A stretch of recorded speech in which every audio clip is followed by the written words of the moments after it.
Early civil and tribal uprisings, इनको दो part में डिवाइड किया गया होगा शायद नोट्स में, 1750 से लेकर के 1857 तक, और शायद 1857 के बाद में भी दे रखे हैं। अभी तक हमने सोशियो रिलीजियस जो रिफॉर्म्स नहीं पढ़े हैं ना, वो आगे आएंगे।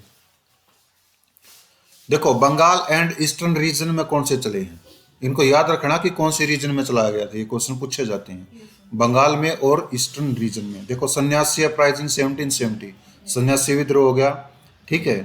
आनंद मठ में है, बंकिम चंद्र चटर्जी ने या चट्टोपाध्याय ने जो आनंद मठ उपन्यास लिखा हुआ है, उस आनंद मठ उपन्यास में इस सन्यासी अपराइजिंग का मेंशन है, ठीक है। Sanyasi, sanyasis were Hindu Naga and Giri ascetics, ये हिंदू नागा और गिरी तपस्वी थे सन्यासीज, उनको बोला जाता था। The immediate cause of rebellion was the restriction impose on sanyasis visiting holy places. जो इमीडिएट कोज था इस विद्रोह का, कारण जो था वो ये कारण था कि सन्यासियों की जो यात्रा थी पवित्र स्थानों पर, उसके ऊपर रिस्ट्रिक्शन, प्रतिबंध, पाबंदी लगा दी गई थी, ठीक है। Sanyasis retaliated by organising raids on companies factories, सन्यासियों ने कंपनी की फैक्ट्री के ऊपर रेड लगा करके, छापेमारी कर करके इसका रिटेलिएट बदला लिया।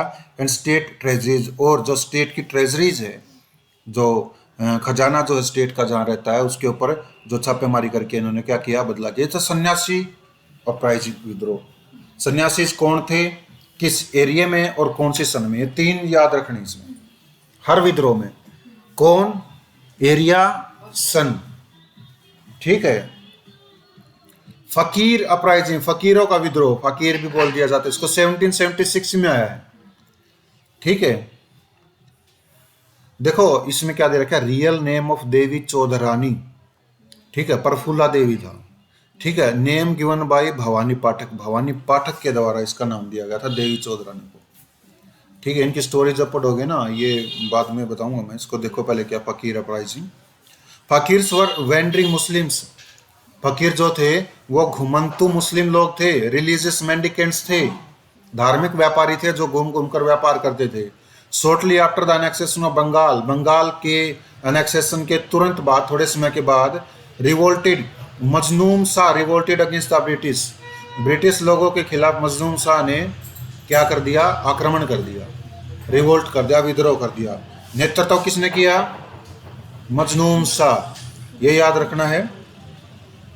फकीर ऑफन कोल्यूडेड विद सन्यासीज, फकीर जो लोग थे वो सन्यासियों के साथ षड्यंत्र रचते थे इन रेडिंग कंपनी फैक्ट्री, कंपनी की फैक्ट्रियों में रेड करने में, छापेमारी करने में। Fakir were supported by notable people like Chirag Ali, Bhawani Pathak and Devi Chaudhurani. फकीरों को प्राय समर्थन दिया गया था, जो प्रसिद्ध व्यक्ति थे जैसे कि चिराग अली, भवानी पाठक और देवी चौधरानी, इन प्रसिद्ध व्यक्तियों के द्वारा इनका, फकीरों का समर्थन किया गया था। समझ गया फकीर कौन है, देवी चौधरानी, हाँ। इनको एक बार बताओ क्या क्या क्या पढ़ा हमने। सन्यासी विद्रोह में सन्यासी कौन थे, हिंदू नागा एंड गिरी एसेटिक्स थे। उनका जो विद्रोह का इमीडिएट कोज था वो ये था कि वो जो पवित्र स्थानों पर जाते थे उनके ऊपर पाबंदी लगा दी थी कि वो नहीं जाएंगे। इस वजह से उन्होंने विद्रोह कर दिया, और विद्रोह कैसे कर दिया, कंपनी की जो फैक्ट्रीज हैं, ट्रेजरी हैं, उनके ऊपर छापेमारी कर दी। वो 1770 में, 1776 में आ गया फकीर अपराइजिंग। फकीर अपराइजिंग में फकीर कौन थे, मुस्लिम रिलीजियस मेंडिकेंट्स थे, वेंडरिंग मुस्लिम रिलीजियस मेंडिकेंट्स थे, ठीक है। तो इनका क्या कोज था, बंगाल के एनेक्सेशन के बाद क्या कर लिया, ये व्यापार करते थे ना, तो अंग्रेजों ने इनको मतलब लगा दिया था पाबंदी इन पे ऊपर। बंगाल का एनेक्सेशन हो गया था, अंग्रेजों ने बंगाल पर कब्जा कर लिया था और ये व्यापार नहीं कर पा रहे थे। इस वजह से क्या हो गया, ये प्राय सन्यासियों के साथ मिल गए थे, इन दोनों ने मिलकर के रेड लगाई थी और मजनूम शाह के नेतृत्व में इन्होंने विद्रोह किया था, ठीक है। और इसके बाद इसने प्रफुल्ला देवी, जो देवी चौधरानी है, चिराग अली, भवानी पाठक, इसके द्वारा इनकी सहायता की गई।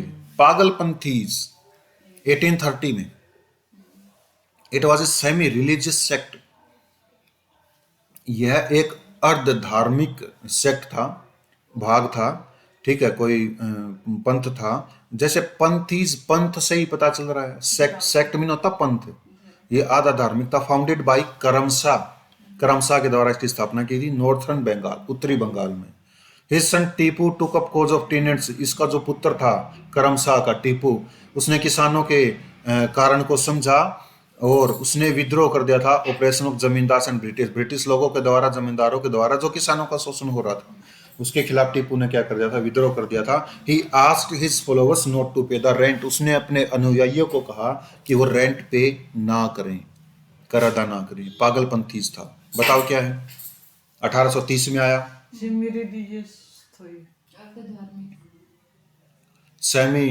रिलीजियस सेक्ट था, ठीक है, और जिसकी स्थापना करमशाह के द्वारा की गई थी।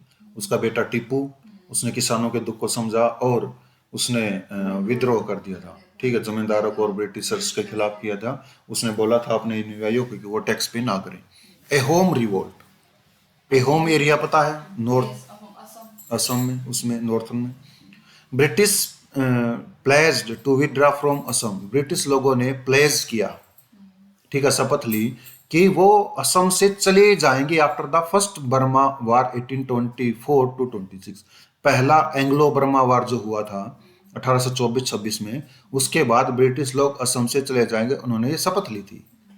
But they attempted to incorporate Ahom territory into company's domain, लेकिन उन्होंने प्रयत्न किया कि वो अहोम प्रदेश को कंपनी के क्षेत्र में शामिल कर लें, अपने एरिया में शामिल करने की कोशिश की। It sparked rebellion in the leadership of Gomdhar Konwar, Gomdhar Konwar के नेतृत्व में विद्रोह हुआ। Finally company handed over home territory to their king Purandar Singh Narendra, अंत में कंपनी को वो टेरिटरी एहोम के राजा पुरंदर सिंह नरेंद्र को सौंपनी पड़ी। समझ गई क्या है ये एहोम रिवोल्ट? बताओ। होम रिवोल्ट है, ये असम में है। असम में हुआ और अंग्रेजों ने ये कर दिया था कि जो मतलब हम छोड़ के एहम को चले जाएंगे, लेकिन अंग्रेजों ने वहां पे क्या कब कर छोड़ दिया? के जाने के लिए बोला था? फर्स्ट एंग्लो बर्मा वार के बाद। फर्स्ट एंग्लो बर्मा वार के बाद अंग्रेजों ने ये शपथ ली थी कि हम इसको छोड़ के चले जाएंगे, लेकिन अंग्रेजों ने ऐसा नहीं किया। अंग्रेजों ने ऐसा नहीं किया, बल्कि उस एहोम टेरिटरी को अपने डोमेन में शामिल करने की कोशिश की, ठीक है। परिणाम स्वरूप गोमधर कुंवर के नेतृत्व में विद्रोह हो गया और कंपनी को एहोम टेरिटरी उसके राजा पुरंदर सिंह नरेंद्र को सौंपनी पड़ी थी। यह था एहोम रिवोल्ट।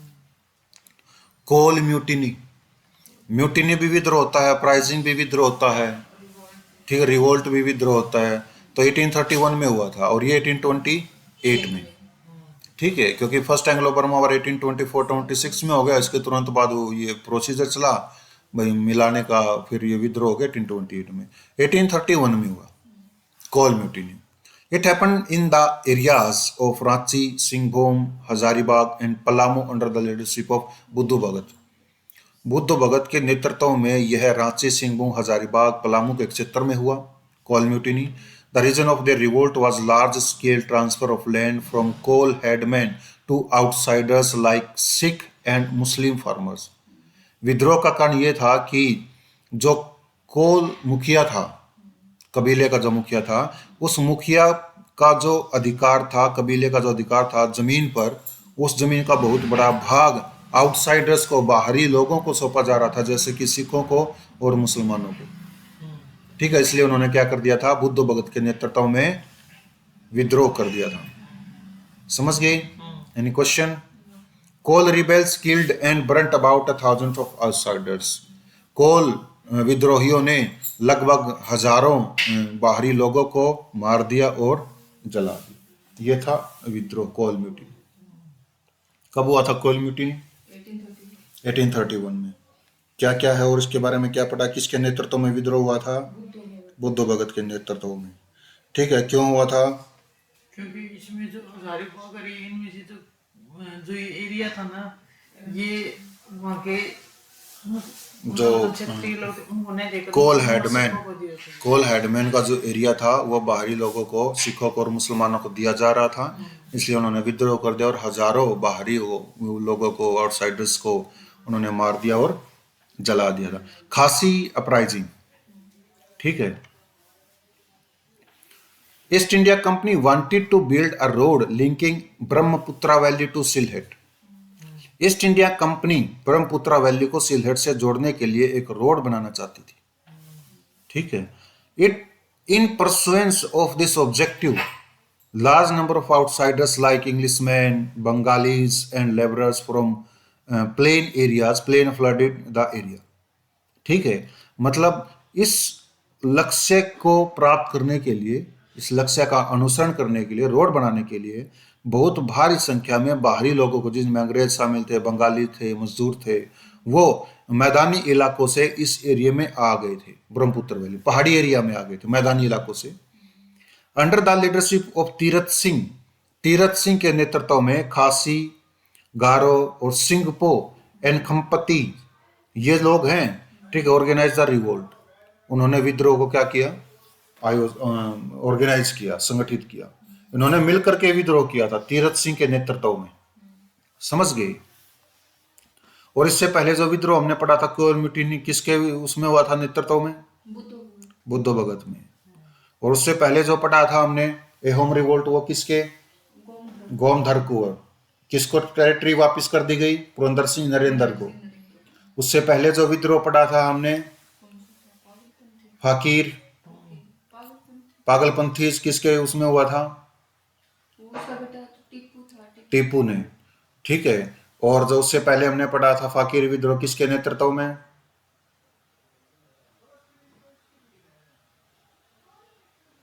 देवी चौधरानी। ठीक है। और भवानी पटेल, चिराग अली। आप कौन सा पटेल बोल रहे थे, नहीं बताना एक बार। प्रफुल्ला पटेल, वेरी गुड, वाह। संथाल अपराइजिंग को देखो, also known as Santhal Hul 1856। ठीक है। Santhals defeated British officer major, ये क्या दे रखा है, ये इसमें धुंधला स्कैन हो रहा है, बुरूफ, मेजर बुरूफ को संथालों ने हरा दिया था। तो देखते हैं इसमें क्या है, संथाल अपराइजिंग या संथाल हुल। मतलब संथाली जो लैंग्वेज है ना, उसमें हुल का मतलब अपराइजिंग होता है। ठीक है। संथाल ये नॉर्थ ईस्टर्न रीजन में है, संथाल एरिया। हम बंगाल के एरिया में जो भी, या उत्तर नॉर्थ ईस्टर्न स्टेट्स में जो भी विद्रोह हैं, हम उन्हीं को पढ़ रहे हैं अभी। जो दूसरे एरियाज के स्टेट्स हैं, जैसे कि केरला में हुए हैं मोपला वगैरह, ये उनको हम बाद में पढ़ेंगे। ठीक है। देखो क्या है, संथाल हुल और uprising was the most massive of all the tribal revolts. सभी ट्राइबल रिवोल्ट्स में से जो संथाल हुल, संथाल अपराइजिंग है, वो सबसे ज्यादा, बहुत ही विध्वंसकारी विद्रोह था। Santhals inhabited the region between Bhagalpur and Rajmahal which they called Damanikoh. Santhali जो लोग थे वो भागलपुर और राजमहल के क्षेत्र के बीच में रहते थे, और जिस क्षेत्र को दमनेको कहते थे। Their main resentment was against usurious people from Bengal। उनका जो मुख्य गुस्सा जो था, असंतुष्टि जो थी, वो यूजुरियस पीपल फ्रॉम बंगाल, बंगाल के लोगों के खिलाफ उनका मुख्य जो विद्रोह था। यूजुरियस का मतलब ये है, यूजुरियस का मतलब होता है हथियार लेना, कब्जा कर लेना। जो उनकी जमीन पर कब्जा कर रहे थे, उनके खिलाफ इनका विद्रोह था। But they turn against the British government, लेकिन वे ब्रिटिश गवर्नमेंट के खिलाफ विद्रोह उन्होंने मोड़ दिया था।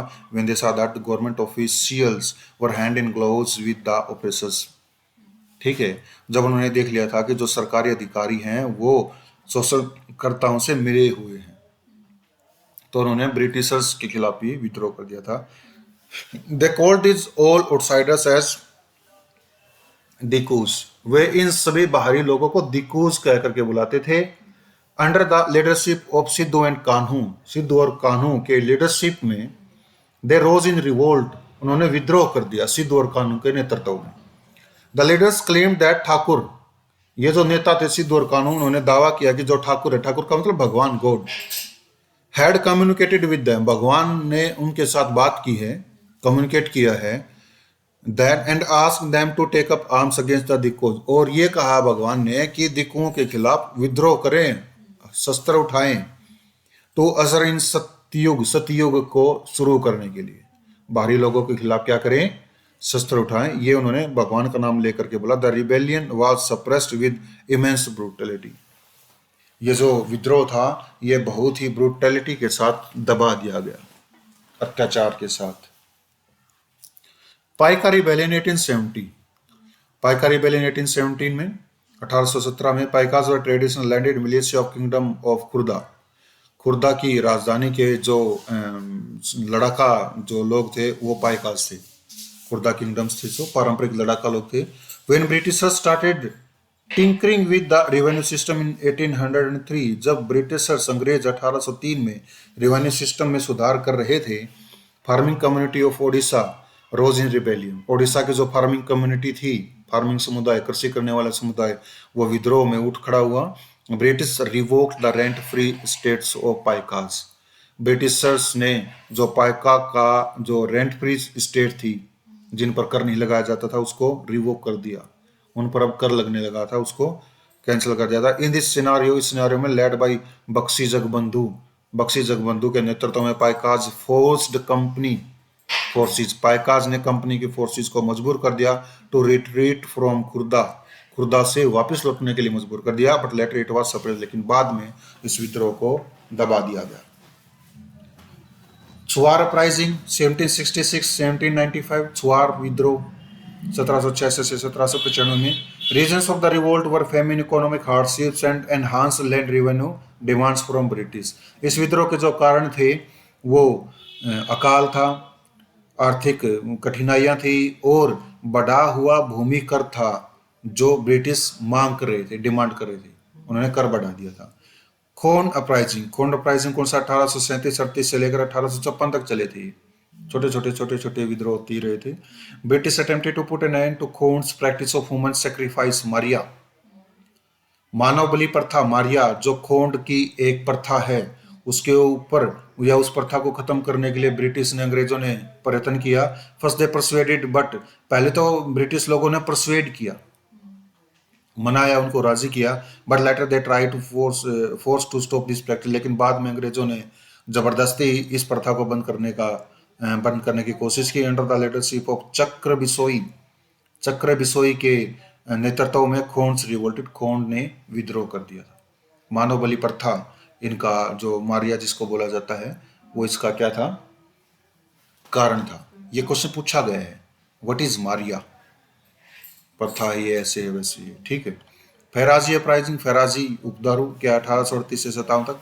It was a Muslim sect, Faraizi जो था एक मुस्लिम सेक्ट था, ठीक है। और फकीर वो भी मुस्लिम मेंडिकेंट्स का था, ठीक है। तो फै से बनते हैं, दोनों याद कर लेना कि मुस्लिम सेक्ट होते थे। फाउंडेड बाई हाजी शरीयतुल्लाह, हाजी शरीयतुल्लाह के द्वारा इसकी स्थापना की गई थी और यह एक मुस्लिम सेक्ट था।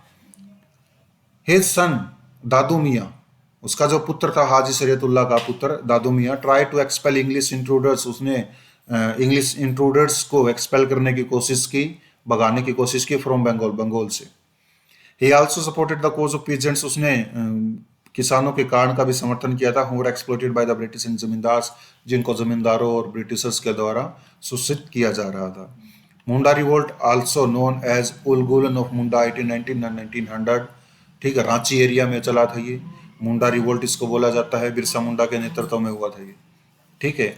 The reason of revolt was struggle against the destruction of their system of common land holding by Britishers and their agents, Britishers के द्वारा, उनके एजेंट्स के द्वारा जो कॉमन लैंड होल्डिंग होती थी, जिस पर समुदाय का हक होता था, इस किसी एक व्यक्ति का हक नहीं होता था, इस कॉमन लैंड होल्डिंग का जो सिस्टम था इसको डिस्ट्रक्ट कर दिया गया, इसका विद्रोह, विनाश कर दिया गया और इसके खिलाफ ही ये रिवोल्ट क्या था वो चला था। मतलब समुदाय मिलकर के उस जमीन पर हक होता था पूरे समुदाय का, और वो जो जमीन का हक था, ये जो प्रथा चली आ रही थी मुंडाज में, ठीक है, इसको क्या किया जा रहा था, इसको डिस्ट्रक्शन कर दिया, इस सिस्टम का विनाश कर दिया था उन्होंने, और इसी वजह से उन्होंने क्या कर दिया था, विद्रोह कर दिया था। Birsa Munda envisaged an ideal and just society, Birsa Munda ने कल्पना की थी एक आदर्श और एक न्यायोचित समाज की, which would be free from internal as well as European exploiters, जो समाज आंतरिक और जो यूरोपियन शोषण करता है उनसे फ्री हो, ऐसे समाज की उसने वो की थी। ये जो विद्रोह था ना, ये काफ़ी ज़्यादा लंबे समय तक चला था, इसकी जो डिटेल्स मैं आपको बताऊं। और इस विद्रोह में जो ब्रिटिशर्स थे जब इस विद्रोह को दबा रहे थे, ऐसा लिखा गया है, माना गया है, ठीक है, कि जो बिरसा मुंडा है ना, ये उड़कर भाग गया, उड़कर। मैजिकल पावर्स बताई जा रही थी इसके अंदर बिरसा मुंडा में, ये मैंने पढ़ा है एनसीईआरटी में, सब मैजिकल पावर्स थी और वो हाथ नहीं आया फिर बिरसा मुंडा, ये बताया गया। नॉर्थ इंडिया में कौन कौन से हुए थे आंदोलन, ये हमने तो नॉर्थ ईस्टर्न एरियाज में बंगाल में पढ़े थे। तो नॉर्थ इंडिया में कौन से है, वहाबी मूवमेंट 1849, ठीक है। It was an Islamic revivalist movement founded by Syed Ahmad of Raebareli.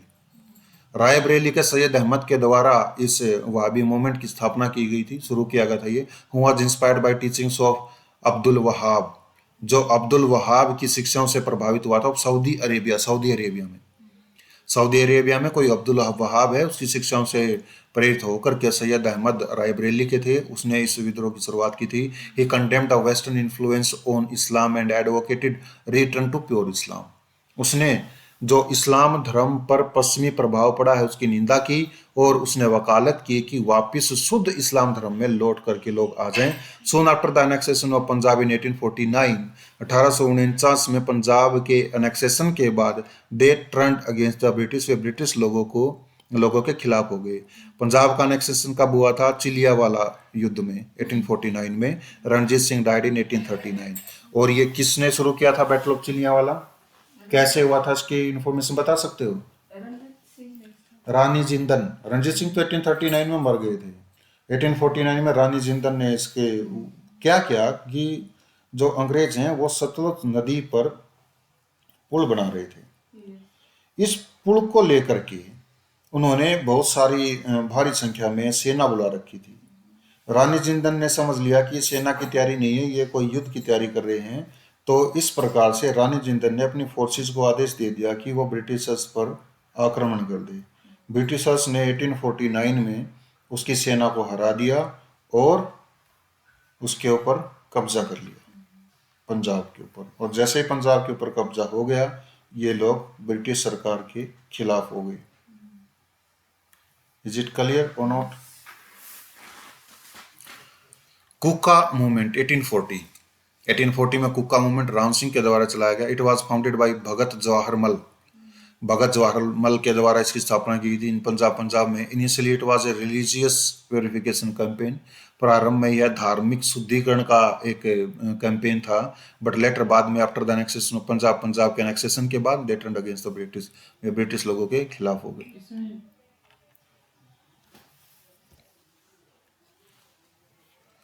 Western India, Bhil uprising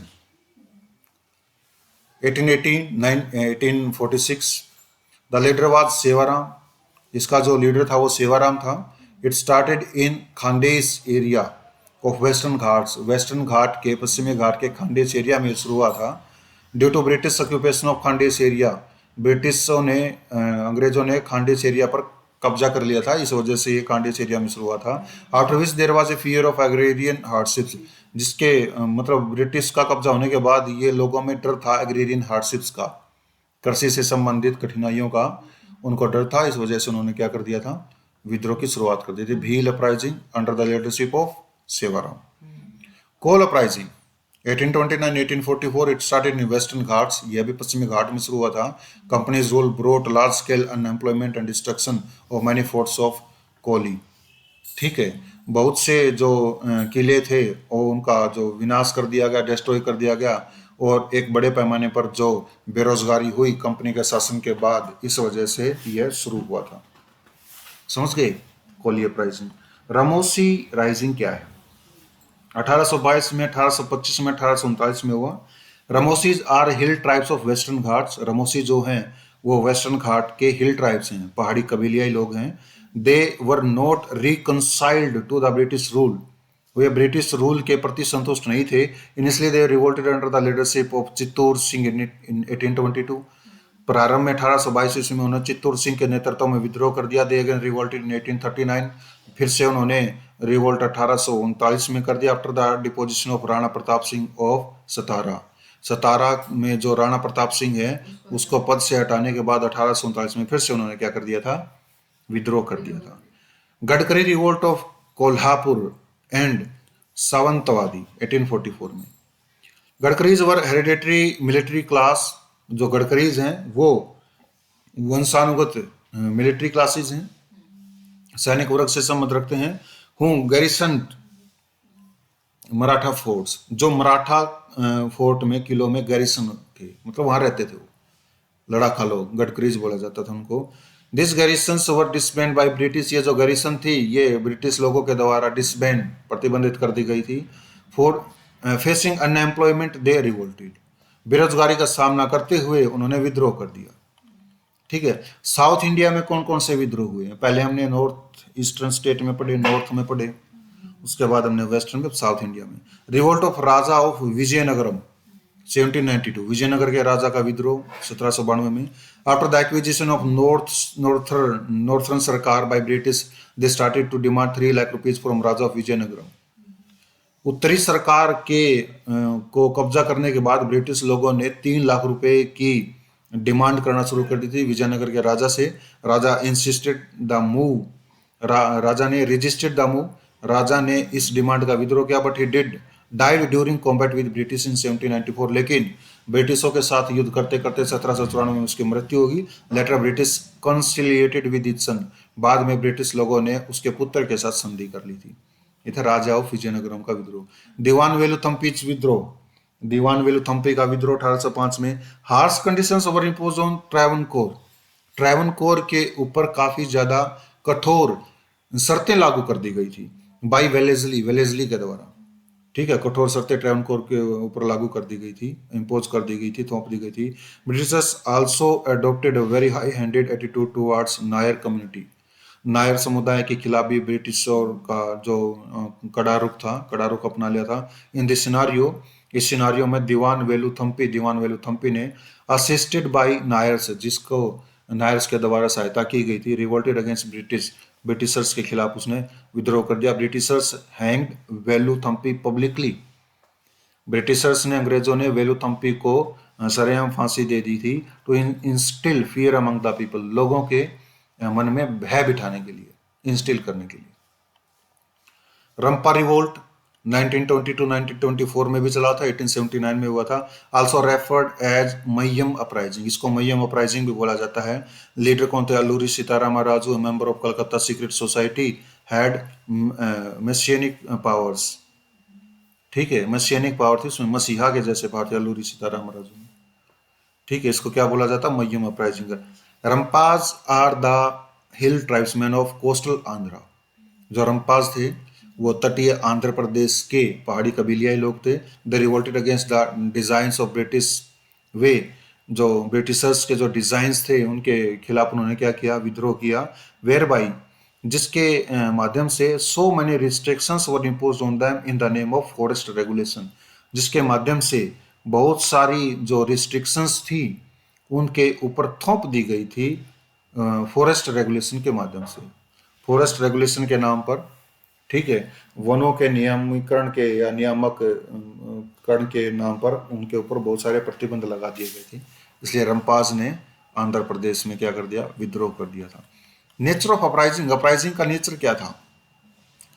दो अपराइजिंग वर मैसिव इन नंबर्स, हालांकि जो अपराइजिंग थे वो नंबर्स में मैसिव थे, मैसिव का मतलब भारी संख्या में अपराइजिंग हुए हैं, विद्रोह हुए हैं।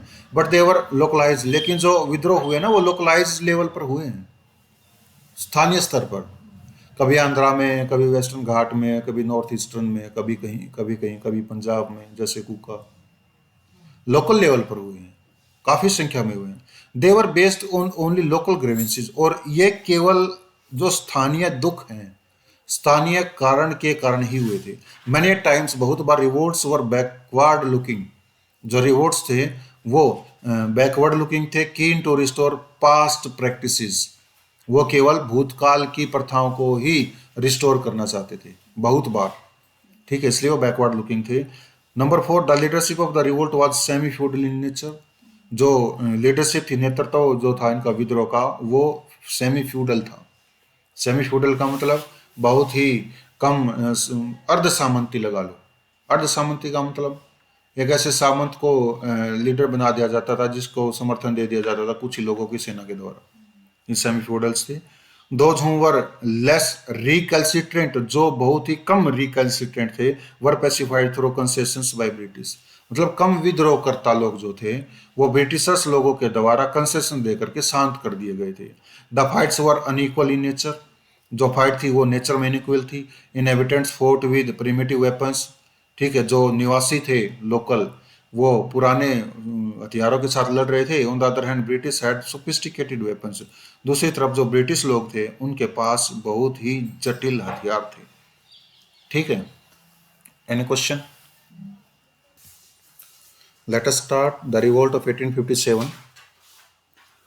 The revolt of 1857 caused Britain to realize that it badly needed a deeper knowledge of manners and social systems of an alien people over whom it ruled. इस रिवोल्ट ने ब्रिटिशर्स को ये महसूस करा दिया था कि उन्हें बहुत बुरी तरह से एक गहरी नॉलेज या गहरे ज्ञान की जरूरत है और समाज की प्रथाओं को समझने की जरूरत है, उन लोगों की प्रथाओं को समझने की जरूरत है जिनके ऊपर वो शासन कर रही है। ऐसा विद्रोह हुआ था। देखो क्या है, the year 1857 in the history of India mark the beginning of new era. 1857 का इतिहास भारत के इतिहास में एक नए युग का इतिहास रहा है, नए युग की शुरुआत रहा है। And the end of an era, और एक युग की समाप्ति का भी साल रहा है। एक नए युग की समाप्ति, नए युग की शुरुआत और एक पुराने युग की समाप्ति का साल रहा है। It witness the country long tradition of fierce people resistance to the British domination in the form of a great revolt which nearly swept away the British rule. इस साल ने सेंचुरी लॉन्ग ट्रेडिशन, ठीक है, शताब्दियों लंबी परंपरा को महसूस किया, देखा, जिसमें जो फियर्स पीपल रेजिस्टेंस थे, जो लोगों का हिंसक विद्रोह हुआ था ब्रिटिश डोमिनियन के प्रति, ब्रिटिश लोगों के प्रभुत्व के प्रति जो लोगों का प्रतिरोध रहा है, वो ग्रेट रिवोल्ट के रूप में, ठीक है, इसको भी देखा इसने। क्या देखा? 1857 इस साल ने जो एक शताब्दी लंबी परंपरा रही है विद्रोह करने की, उस विद्रोह को उन्होंने ब्रिटिश प्रभुत्व के खिलाफ एक ग्रेट रिवोल्ट के रूप में देखा। मतलब छोटे छोटे विद्रोह के बावजूद एक बहुत बड़ा रिवोल्ट हुआ, जिस रिवोल्ट ने nearly swept away the British rule, जिस रिवोल्ट ने लगभग ब्रिटिश शासन को स्वेप्ट अवे कर दिया था, बहा दिया था, खत्म कर दिया था। The causes are so inextricably woven together, कारण इतनी मतलब इनएक्सट्रिकेबली वोवन है, बुने हुए हैं, इतनी सहजता से कारण, इतनी जटिलता से कारण बुने हुए हैं इसके विद्रोह के, that it is difficult to determine the sequence in which they arose, कि उन कारणों का यह निर्धारण कर पाना बहुत ही कठिन है कि वो कारण किस सीक्वेंस में उदय हुए थे, पैदा हुए थे, कि कौन सा कारण पहले हुआ, कौन सा कारण बाद में हुआ, यह समझ पाना ही मुश्किल है। There was faithful combination of circumstances in 1857, 1857 में एक फेटफुल कॉम्बिनेशन हुआ सर्कमस्टेंसेस का, नियति के द्वारा, भाग्य के द्वारा ही परिस्थितियां ऐसी होगी 1857 में, which did not appear in the past, जो पहले 1857 से पहले कभी भी ऐसी परिस्थिति उभर करके सामने नहीं आई थी, nor tended to recur in the future, न ही ऐसी कोई परिस्थिति भविष्य में होगी। ऐसे कारण उभर करके आए थे 1857 में। Immediate cause of the revolt, revolt के इमीडिएट कोज क्या थे, त्वरित कारण क्या थे, ऐसे कारण क्या थे जिनकी वजह से इमीडिएट विद्रोह चलाना पड़ा था। क्या था कारण number 1? The replacement of old musket Brown Bess with the new Enfield rifle for its longer range and greater accuracy provided the immediate reason. एक पुरानी मस्केट ब्राउन बैस एक नई एनफील्ड राइफल के साथ बदल दिया गया, मतलब बंदूकों की अदला बदली होगी। जो नया बंदूक लाया गया उसकी लंबी रेंज थी और ग्रेटर एक्यूरेसी थी, इस वजह से इमीडिएट रीजन ये भी हो गया था कि बंदूक बदल दी गई, ठीक है। और कौन सी? मस्केट ब्राउन बैस की बजाय एनफील्ड राइफल आ गई थी, ठीक है। Sepoys had to load this new rifle, इस नई राइफल को सेपोइज को लोड करना पड़ता था after biting off a paper on cartridge greased with cow or pig fat. एक कागज को बाइट करके जो कार्ट्रिज के ऊपर लगा हुआ था, उस कागज को मुंह के साथ छील करके, जिस कागज के ऊपर गाय और सुअर की चर्बी लगी हुई थी, उसको छील करके कार्ट्रिज लोड करना पड़ता था इसमें, और तब इस राइफल को यूज करना पड़ता था. The affair of grease cartridges provoke the religious sentiments of Hindus and Muslims alike. ये जो ग्रीस लगे हुए, जो चर्बी लगे हुए जो कार्ट्रिजेस थे, इनका जो बात सुबर करके जो सामने आई थी, इसने हिंदुओं की और मुसलमानों की धार्मिक भावनाओं को आहत किया, भड़काया, अलाइक समान रूप से भड़काया, to bring about united resistance against the British, जिसके वजह से अंग्रेजों के खिलाफ एक संगठित विद्रोह हुआ था. गाय और सुअर की चर्बी की ही बात क्यों सामने आई? क्योंकि हिंदू गाय को देवी रूप मानते थे, और इसमें मुस्लिम जैसे हम हिंदू जो गाय को करते हैं ना, मुस्लिम सूअर की पूजा करते हैं, सूअर को मानते हैं वो. ठीक है, बेशक सूअर की में खानदा हो.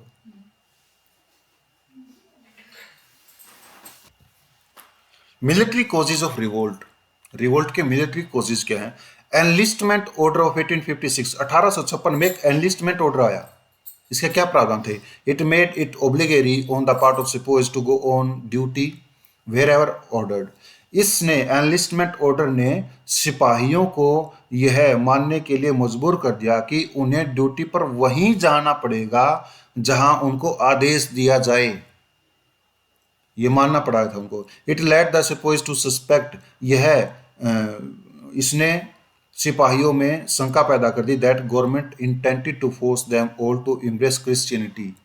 इन्हें शंका पैदा कर दी कि सरकार चाहती है कि उनको क्रिश्चियनिटी अपना ले. मतलब सिपाहियों में ये शंका पैदा हो गई थी कि सरकार ये चाहती है कि वो हिंदू धर्म छोड़ करके ईसाई धर्म को अपना ले. क्योंकि पता है क्या, ये लोग समुद्र पार जाना अपने धर्म के खिलाफ समझते थे. समुद्र पार जाने का मतलब क्या है? अगर इन्होंने समुद्र पार कर दिया तो सीधे ब्रिटेन में चले गए, वहाँ ईसाई धर्म. ईसाई धर्म में क्या करते हैं? मांस वगैरह बहुत ज्यादा खाते हैं वो लोग. ठीक है, और हिंदू धर्म में तो छुआ भी नहीं जाता, इनको देखा भी नहीं जाता. ठीक है, इसलिए अपने धर्म के खिलाफ समझते थे वो समुद्र पार जाना. और समुद्र पार जाने का जो प्रावधान था, उससे क्या हो गया, उन्होंने सोचा कि ये तो ईसाई धर्म अपनाना चाहते हैं. ऑन प्रोफेशनल लेवल, व्यावसायिक स्तर पर, एन इंडियन सिपाही was paid 1/3 the salary of European सिपाही.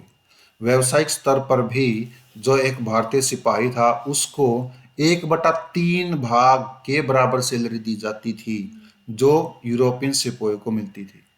यूरोपियन सिपाही को जो सैलरी मिलती थी, उसका 1/3 भाग के बराबर एक भारतीय सिपाही को सैलरी मिलती थी प्रोफेशनल.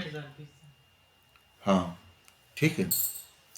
मोरओवर, इसके अतिरिक्त there was racial discrimination in the matter of promotion and Indian sipahis were treated रफली, अब्यूज्ड एंड ह्यूमिलिएटेड. इसके अतिरिक्त प्रमोशन के मामले में भी उनके साथ जातिगत भेदभाव किया जाता था, और भारतीय सिपाहियों के साथ अभद्र व्यवहार किया जाता था, उनको गाली दी जाती थी और उनको अपमान किया जाता था. इन 1854 पोस्ट ऑफिस एक्ट, 1854 में पोस्ट ऑफिस एक्ट आ गया, वो पास किया गया, पारित किया गया, which withdrew the free postage privileges of the sipahi, जिसने जो सिपाहियों का फ्री पोस्टेज अधिकार था, मतलब सिपाहियों को फ्री पोस्ट भेजने का अधिकार था, उस अधिकार को खत्म कर दिया गया. इंडियन पोस्ट ऑफिस एक्ट आया था 1854 में, 1854 में. यह भी विद्रोह का कारण था. The majority of recruits of British army withdrawn from Awadh north western frontier provinces. जो बहुत से जो सिपाही जो थे जो भर्ती किए गए थे, वो मुख्य रूप से अवध से और नॉर्थ वेस्टर्न फ्रंटियर प्रोविंसेस से लिए गए थे. Most of them belong to high class Brahmans and Rajputs. उनमें से बहुत से तो उच्च वर्ग के ब्राह्मण्स और राजपूतों से संबंध रखते थे. Who did not like being treated on par with the low caste recruits. जो नीचे निम्न वर्ग के जो व्यक्ति भर्ती किए गए थे, सिपाही भर्ती किए गए थे, उनके समान अपने आप को ट्रीट किया जाना सही नहीं समझते थे. मतलब हम उच्च वर्ग के लोग हैं, हमें स्पेशल ट्रीटमेंट दिया जाए, हमें लो कास्ट के लोगों के समान ट्रीटमेंट नहीं दिया जाए, उनको अच्छा नहीं लगा था. Due to the expansion of the British dominion, British dominion के एक्सपेंशन के कारण sipahis were required to serve in the areas far from their homes. सिपाहियों को अपने घर से दूर जाकर की सेवा करनी पड़ती थी, क्योंकि ब्रिटिश का एम्पायर तो बढ़ता चला जा रहा था। विदाउट एनी एक्स्ट्रा भत्ता अलाउंस, बिना किसी एक्स्ट्रा अलाउंस के, मतलब दूर चले जा रहे थे, अपने घर से दूर सेवा करनी पड़ रही थी, कोई भत्ता भी नहीं उनको मिलता था। British military reverses in Afghanistan, Crimea, and Persia brought down the prestige of government and generated the spirit of restiveness and seditious belief in the minds of sepoys that British would be forced to quit India. British की, अंग्रेजों की जो सेना थी वो अफगानिस्तान से उसको पीछे हटना पड़ा, अंग्रेजों की सेना को अफगानिस्तान से पीछे हटना पड़ा, क्रीमिया प्लेटू से पीछे हटना पड़ा, ये रसिया के नीचे, यूक्रेन के पास, कैस्पियन सी में, ब्लैक सी में, ठीक है, उससे पीछे हटना पड़ा था, और पर्शिया से भी पीछे हटना पड़ा था। इस बात को देख करके उनको महसूस हो गया था कि अंग्रेजों को भारत छोड़ने पर मजबूर किया जा सकता है, क्योंकि वो समझ गए थे, क्योंकि उनके पीछे हटने से अंग्रेजों की जो सम्मान है उसमें क्या हो गया था, कमी आ गई थी, ठीक है, उनका अपमान हुआ था, प्रेस्टीज में कमी आई थी, और इस वजह से वह बेचैन हो गए थे। इसलिए उन्होंने क्या सोचा था कि अंग्रेजों को भी भारत छोड़ने के लिए मजबूर किया जा सकता है। Economic background of the revolt, revolt का इकोनॉमिक बैकग्राउंड क्या है, ठीक है, एक्सप्लॉइटेटिव लैंड रेवेन्यू सेटलमेंट, शोषणकारी जो भूमि कर प्रथा थी, ये उसका एक कारण हो गया। Permanent Ryotwari and Mahalwari introduced by the British meant loss of land for land owners and high taxes on cultivators. Ryotwari system का, परमानेंट सिस्टम का और महलवाड़ी सिस्टम जो अंग्रेजों के द्वारा शुरू किया गया था, उसका मतलब यह था कि भूस्वामियों से जमीन जमीन का खो जाना, और जो करने वाले, जमीन की जुताई करने वाले जो किसान है उनके ऊपर भारी टैक्स लगाना। इसका मतलब ये था, जितने भी सिस्टम है उनसे क्या हुआ, जमीन छीन ली गई, भारी कर लगाए गए। This the land revenue assessments under all the systems were heavy and oppressive. इन सभी सिस्टम में, परमानेंट, रोयतवाड़ी और महलवाड़ी सिस्टम में जो भी रेवेन्यू असेसमेंट किया गया था, जो भी कर लगाया गया था, वो काफी ज्यादा भारी कर था और शोषणकारी था। Taxes were collected even when the crop was fully damaged. Tax तब भी कलेक्ट किए जाते थे जब फसल पूरी तरह से नष्ट हो जाती थी। इन सच केसेस, इस प्रकार के केसेस में, हालातों में, cultivators took loan from local money lenders, किसानों को स्थानीय साहूकारों से लोन लेना पड़ता था। Who charge them exorbitant interest rates, जिन पर वो बहुत ज्यादा ब्याज लगाते थे, ठीक है। The economic decline of peasantry also found expressions in 12 major and several minor famines in between 1770 and 1857। 1770 और 1857 के बीच जो छोटे छोटे और 12 मुख्य अकाल पड़े थे, उन अकालों में भी जो आर्थिक जो पतन हुआ था किसानों का, वो देखा जा सकता है, ठीक है। Destruction of trade, handicrafts and Indian industries, भारतीय उद्योगों का, व्यापारों का जो विनाश हुआ, यह भी एक आर्थिक कारण है 1857 के विद्रोह का। The company traders enjoyed various privileges, company के व्यापारी बहुत से विशेषाधिकारों का आनंद लेते थे। As such duty free trade, जैसे कि ड्यूटी फ्री ट्रेड वो करते थे। Which made their goods comparatively cheaper, जिस ट्रेड, जो ड्यूटी फ्री ट्रेड ने उनकी जो वस्तुएं हैं उनको तुलनात्मक रूप से सस्ता कर दिया था। Then those of Indian traders, उन वस्तुओं के बजाय जो वस्तुएं भारतीय व्यापारियों के द्वारा मतलब उपलब्ध करवाई जाती थी, who had to pay full duties and made their goods incompetitive, जिन्हें पूरा टैक्स देना पड़ता था, और इस वजह से उनकी जो गुड्स थी, उनकी जो वस्तुएं थी, वो अनकम्पिटिटिव हो गई थी, अप्रतिस्पर्धात्मक हो गई थी। समझ गए? क्या समझे, बताना एक बार।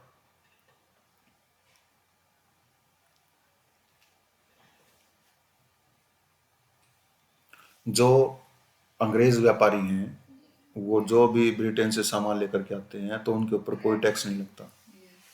टैक्स नहीं लगता तो प्राइस लेवल कम हो गया।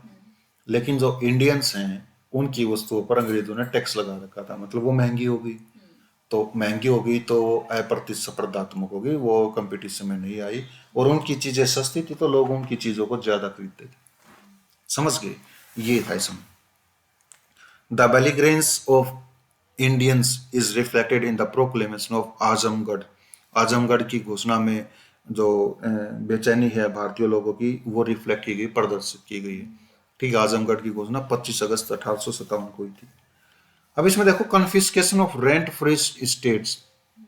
जिन जागीरों को कर मुक्त रखा गया था उनको अब कॉन्फिस्केशन कर लिया, कब्जे में ले लिया गया। इन द 1850s 1850 के दशक में government set up a tribunal. Government ने एक अधिकरण की स्थापना कर दी थी to inquire into the title deeds of the estates to those who had been granted rent free tenures. Government ने एक ट्रिब्यूनल की स्थापना कर दी थी ये इंक्वायर करने के लिए कि उन स्टेट्स को देखा जाए जो स्टेट्स रेंट फ्री कर दी गई, उन जागीरों का पता लगाने के लिए कि रेंट फ्री कितनी जागीर हैं, कितने लोगों को दी गई है, ये देखने के लिए। फ्रॉम 1852 1852 से टू 1850 से 1857 तक the Inam commission pronounce sentences of confiscation of states on 21,000 cases brought before it. Inam commission ने 21,000 केसों के ऊपर कन्फिस्केशन की घोषणा कर दी थी, जो 21,000 केस उसके सामने लाए गए थे। 21,000 केस कौन से? कि 21,000 ऐसी जागीरें हैं जिनके ऊपर कोई टैक्स नहीं लगाया जाता है। The one to suffer most were maulvis and ulemas. सबसे ज्यादा सफर होने वाले, पीड़ित होने वाले मौलवी और उलेमाज थे। Who had enjoyed rent free tenures, जिनको रेंट फ्री टेनर्स का आनंद लिया था, जिनको कर नहीं देना पड़ रहा था। फॉर मेंटेनेंस के लिए, ऑफ रिलीजियस सर्विसेज के लिए, मतलब जो वो धार्मिक सेवाएं प्रदान कर रहे थे उन सेवाओं के बदले में उनको कोई भी कर नहीं देना पड़ रहा था। इस वजह से सबसे ज्यादा पीड़ित होने वाले मौलवीज और उलेमाज थे। They played very active role in the revolt. उन्होंने इस रिवोल्ट में बहुत ही सक्रिय भूमिका निभाई थी। Socio religious background of revolt. सामाजिक धार्मिक पृष्ठभूमि क्या रही है इस विद्रोह की? The British system which was identified by a policy of social reform to a degree. जो ब्रिटिश सिस्टम था, अंग्रेजों की जो प्रणाली थी, जो प्रणाली आइडेंटिफाई की गई थी by a policy of social reform to a degree, मतलब अंग्रेज जो सिस्टम लागू कर रहे थे इंडिया में, उस सिस्टम को एक हद तक समाज सुधार के रूप में देखा गया था। Created an ambivalence among people towards old Orthodox order of Indian society. इसने लोगों के दिमाग में एक एम्बिवेलेंस, अस्पष्टता पैदा कर दी थी कि भारतीय समाज में एक पुराना ऑर्थोडॉक्स ऑर्डर क्यों न स्थापित हो जाए, मतलब पुरानी परंपराएं स्थापित क्यों ना हो जाए। But the Indians were put off by the bad faith of an alien government. लेकिन जो इंडियंस थे उनको दूर कर दिया गया था एक विदेशी सरकार में विश्वास रखने के साथ साथ इट रूडनेस, इसके अभद्रता में, एंड एरोगेंस, और इसके घमंडीपन में विश्वास रखने के अलावा इंडियंस के जो विचार है ओल्ड ऑर्थोडॉक्स ऑर्डर को स्थापित करने का, ये दूर कर दिया गया था। The British openly disregarded Hindus and Muslims. Britishers लोगों ने हिंदू और मुस्लिमों को खुले रूप में अपमानित किया। And called them barbaric and bigots, और उनको बर्बर और मूर्ख कह करके पुकारा, पागल कह करके।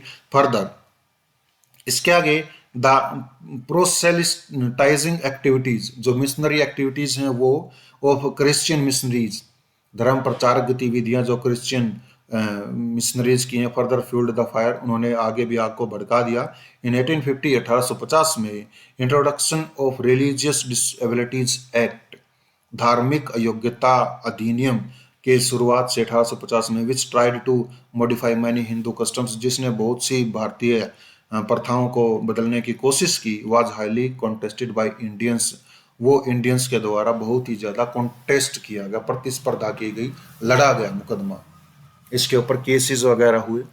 ठीक है, पॉलिटिकल बैकग्राउंड क्या था?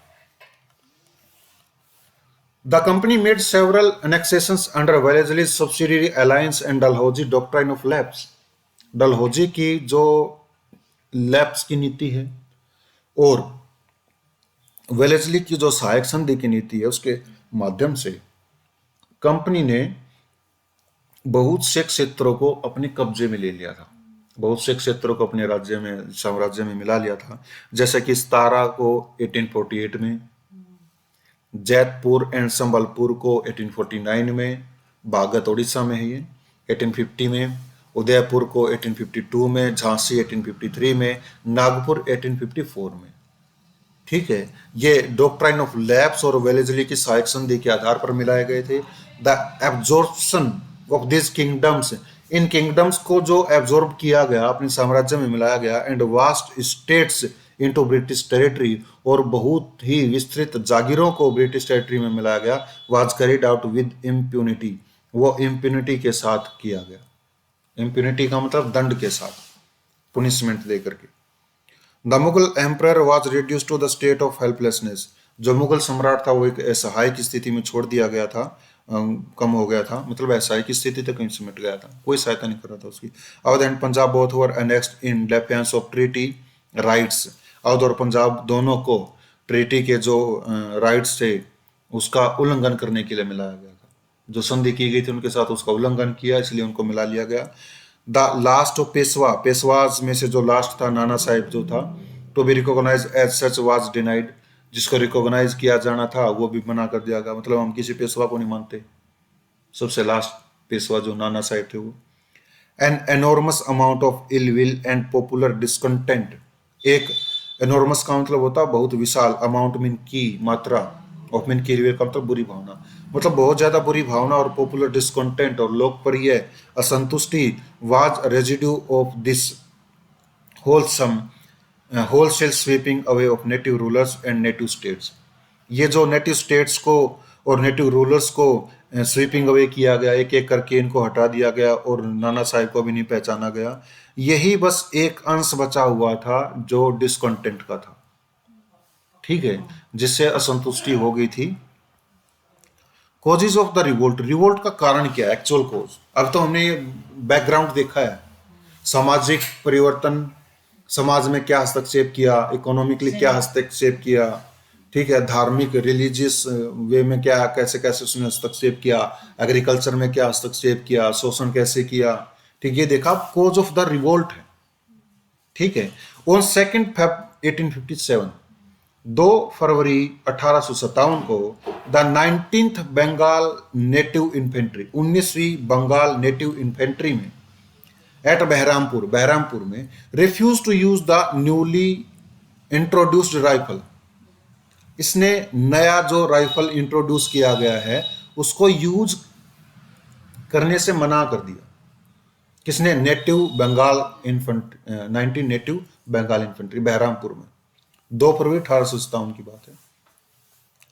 And was disband in March 1857, और ये जो नेटिव इन्फेंट्री थी इसको डिसबैंड कर दिया, प्रतिबंध लगा दिया इसके ऊपर। अगेन ऑन 29 मार्च 1857, फिर से 29 मार्च 1857 को इन बैरकपुर में नियर कलकत्ता में the sepoys of 34th native infantry, 34वीं नेटिव इन्फेंट्री के जो सिपाही थे, refuse to use the greased cartridges, उन्होंने चर्बी लगे हुए कार्ट्रिजेस को प्रयोग करने से मना कर दिया। एक तो 19वीं और एक 34वीं नेटिव इन्फेंट्री।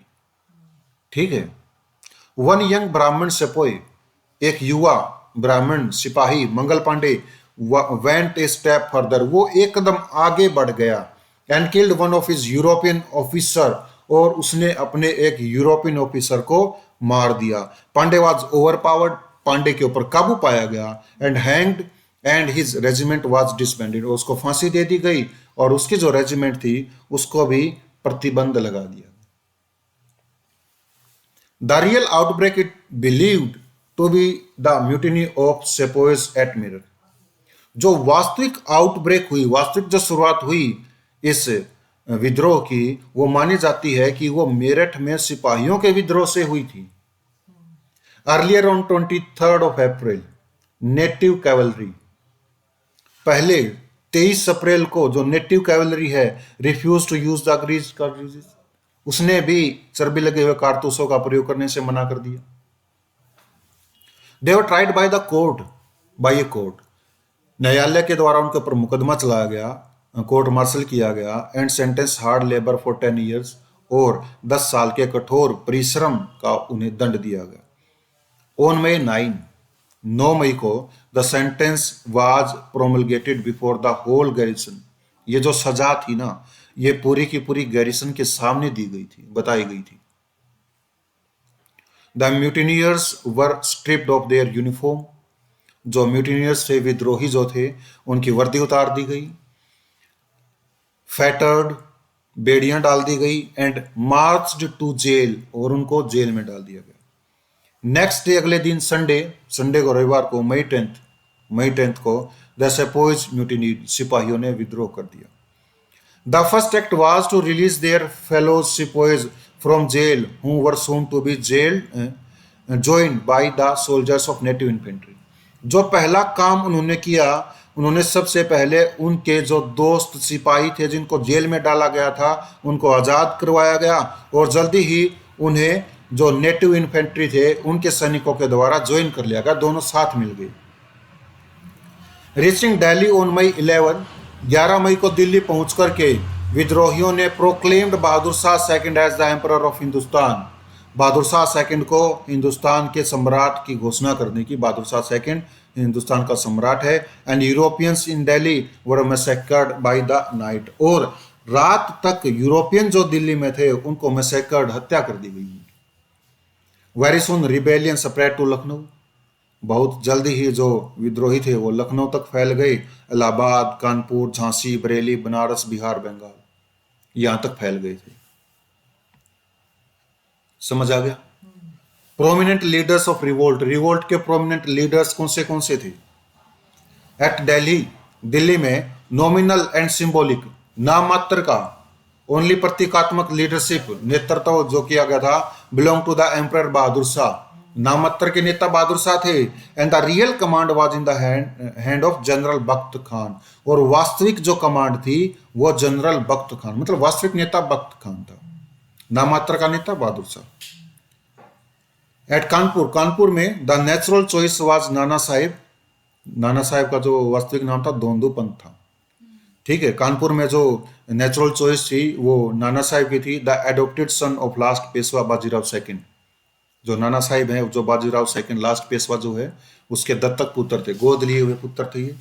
ठीक है, he was refused family title, उसको फैमिली टाइटल नहीं दिया गया, रिफ्यूज कर दिया गया, पेशवा नहीं स्वीकार किया गया उसको। And banished from was living near Kanpur. ठीक है, और जो उसको बैनिश कर दिया गया उसका फैमिली टाइटल। ठीक है, और वो जो थे वो कानपुर के पास अब रह रहे थे, उसको चुना गया था। Begum Hazrat Mahal took over the reins at Lucknow, Begum Hazrat Mahal ने लखनऊ से नेतृत्व किया। हर सन बिजरिस कादिर, उसका पुत्र जो बिजरिस कादिर है, वाज प्रोक्लेम्ड नवाब, उसको नवाब घोषित कर दिया गया।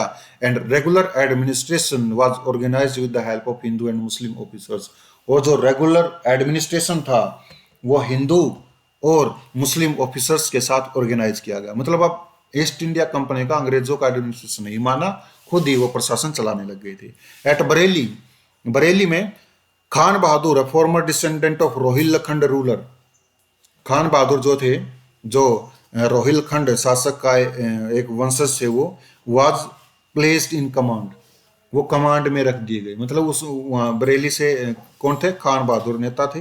बिहार से the revolt was led by Kunwar Singh, Bihar से जो नेता थे वो कुंवर सिंह थे। ए जमींदार ऑफ जगदीशपुर, कुंवर सिंह जो थे वो जगदीशपुर के एक जमींदार थे। And old man in his 70s, ये एक बूढ़े व्यक्ति थे कुंवर सिंह, 70 की एज में थे, सेप्चुआजिनेरियन थे। He nursed a grudge against the British, उसके ब्रिटिश के प्रति एक बुरी भावना थी, दुर्भावना थी। Who deprived him of his estates, जिसने, अंग्रेजों ने उसकी एस्टेट से उसको डिप्राइव कर दिया था, वंचित कर दिया था, इसकी भूमि छीन ली गई थी। मौलवी Ahmadullah of Faizabad was another outstanding leader of the revolt, इस विद्रोह का एक बहुत ही अभूतपूर्व जो नेता था मौलवी अहमदुल्ला शाह थे, वो फैजाबाद से थे। ठीक है, इनको डंका शाह भी बोला जाता था, डंके की चोट पर काम करते थे। He was a native of Madras, Madras का निवासी था। And had moved to Faizabad, और फैजाबाद चले गए थे।